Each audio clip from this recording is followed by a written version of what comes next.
Welcome everyone to my SE Figuarts comparison between two Batman figures I have in my collection based on the Tim Burton universe. So the one played by Michael Keaton, as Tamashii Nations have released two versions over the years. The one on the left is the one based on the very first film, Batman 1989, that was released in 2020. And the one on the right is based on last year's movie, The Flash, which was released in 2023, so 3 years later. And this isn't your standard comparison where we're comparing the exact same character from the same movie. This is going to be slightly different since it is a character that's in two separate films and it's 30 years later because Batman is a lot older now and his suit is also different. But as a figure collector, I feel that sometimes you don't have to buy every single version, just get one of them and you'll be fine. And since both of these Batmans in terms of the overall structure and design is kind of similar, I feel that you can do a comparison. So before we begin with the actual comparison, let's start off with the packaging. And you can see there is a slight difference as well because the 89 version is slightly bigger, it's wider. It has a full cover, which sometimes Tamashii Nations do, whereas the Flash version, you can see, is kind of got the cutout, which is the standard look. Looking at the back of the box, you can see that the 89 one does finally have a cutout. It has some nice photos, which is kind of based on what we see in the movie, of course using the figure. And then the one on the back of the Flash is the standard one, just a figure in different poses.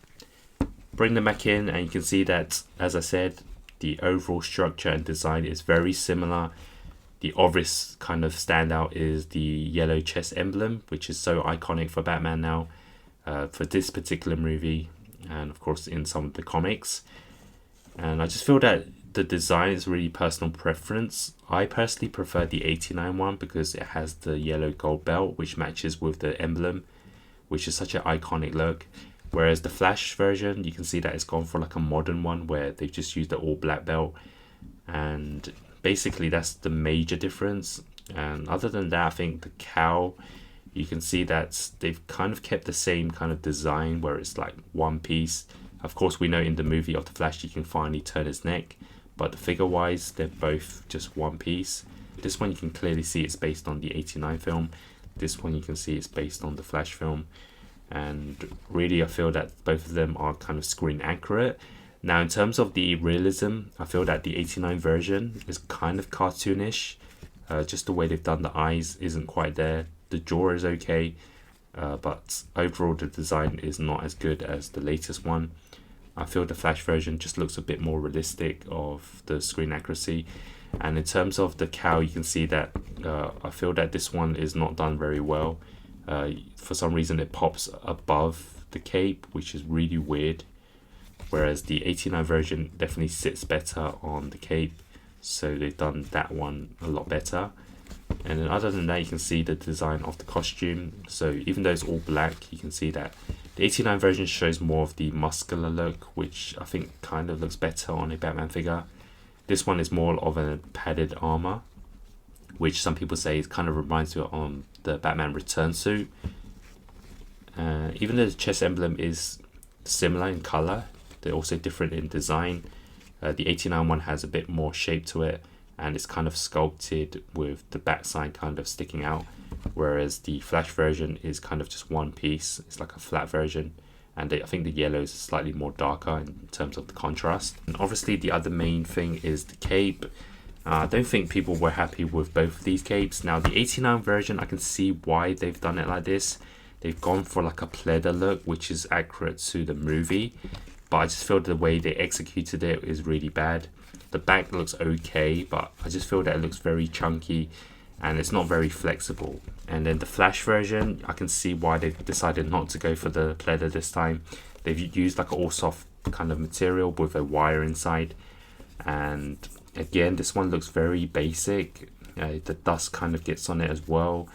Obviously it's more flexible than the 89 version in terms of maneuvering it, but I just feel that the way it looks, it just doesn't look like a cape that we see that Batman would have. So both of these in terms of the cape, they haven't got right. In terms of the height, I know a lot of people say that this Keaton Batman is a bit short, but I feel for 1/12 scale it's accurate because I don't think Michael Keaton is that tall. And even when he's wearing the bat suit, I guess this is probably screen accurate. And Tamashii Nations over the years have always made their figures slightly smaller. So yeah, I think it's okay in terms of the size. You can kind of stretch the legs. In terms of like first impressions, They are good for both of their figures in their own way. I just prefer the 89 design overall because of the more iconic look. In terms of realism, I think the Flash one probably does it slightly better. But I feel that both the figures could do better on the cape. And obviously for the Flash one, this cowl just sits too high. So I do prefer it on the 89 version. So next up we can move on to the accessories. So let's start off with the hand accessories. So the one right out of the packaging, both of them have the closed fists. So for the first set of alternative hands, both Batmans include a set to hold on to these plastic pieces which you punch through the cape, and it allows Batman to create that spreading of the wings pose, which is very iconic in the movie. So for the 89 version, you can see it's these two black pieces where you just punch through the cape and you hold on to it. Obviously in the movie he's not really holding on to anything, he just spreads his wings, but you can see that's the way they've executed it, and on the back it looks really nice. And it's the same for the Flash version, but this time they've used like a translucent kind of plastic just to hide it a bit more, and it's a lot thinner. And you can even kind of fold the cape over his arms to kind of just hide that look. And I guess they've executed it slightly better, but in terms of the design of the cape, it's kind of all over the place. So I do kind of prefer it on the 89 version. For the second set of alternative hands, both of the Batmans include a set to hold on to the Batarang, which does of course bring me onto that accessory as well. So for the Batman 1989 version, it only includes one, whereas the Flash version does include two. It's always nice to have a spare, but for me it doesn't really matter, since I believe Batman kind of just uses one at a time.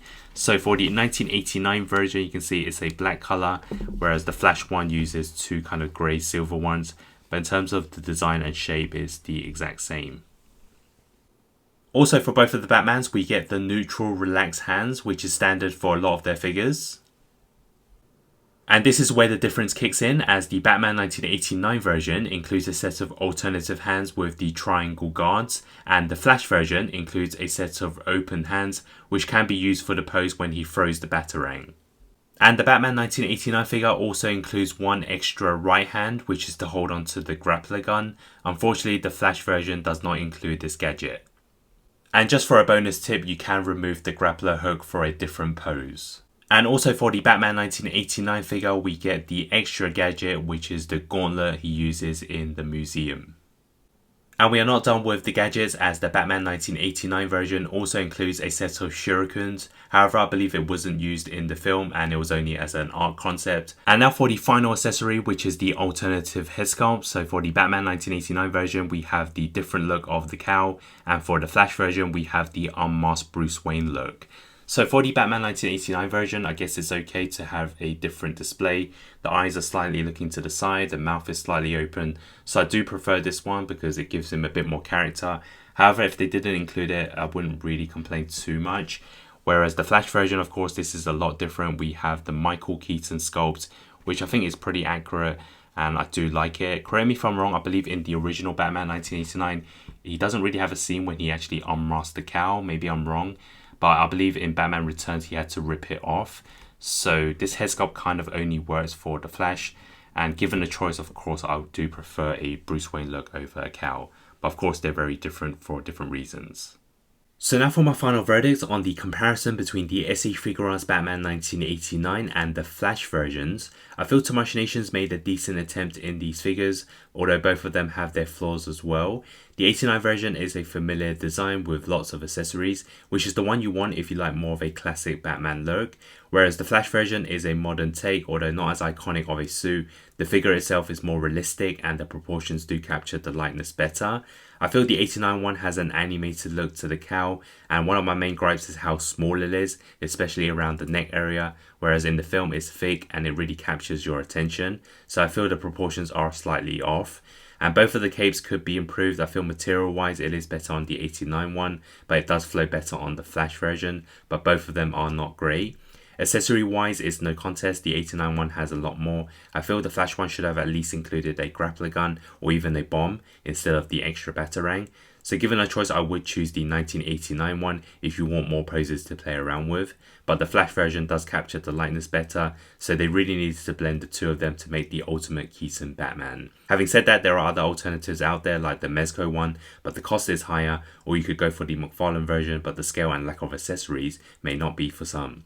Check out the reviews I did of both of these figures with the links in the description below, and stay tuned to more reviews, news, comparisons and collections related to the SE Figuarts. Thanks for watching.